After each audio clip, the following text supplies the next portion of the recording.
நபி இப்ராஹிம் அலைஹிஸ்ஸலாம் அவர்களும் அவருடைய மகன் இஸ்மாயில் அலைஹிஸ்ஸலாம் அவர்களும் காபாவை புனர் நிர்மாணம் செய்து கட்டி எழுப்பிவிட்டு அல்லாஹ்விடத்திலே கபூலியத்திற்காக பிரார்த்தனை செய்தார்கள்.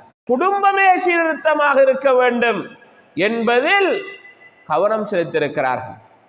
இப்ப மகன்ட புள்ள எப்படி போனாலும் அப்பாவுக்கு பிரச்சனை இல்லை, மகள புள்ள எப்படி போனாலும் பிரச்சனை இல்லை, அது அவரும் அவவும் பார்த்துக்கட்டும் என்று நம்ம லேசா விட்டு போட்டு போறோம். அது இஸ்லாமிய விவகாரம். கோத்திரங்கள் பார்க்கப்பட்டு அதுல எது நல்லதோ அதுல நம்முடைய குடும்பம் உருவாக வேண்டும். அப்பதான் நம்முடைய ஈருலக வாழ்வும் சிறப்பாக இருக்கும். இல்லாட்டி அங்க மறுமையில நரகத்துக்கு போறதுக்கு போது இஞ்சைய நரகத்துக்கு போக வேண்டி வந்துடும், இஞ்ச இதுக்குள்ளேயே நரகம் போக வேண்டி வந்துடும். எனவே நம்முடைய வாழ்வை சீராக்குவதற்காக இஸ்லாம் பல வழிகளை நமக்கு சொல்லி தந்திருக்கிறது.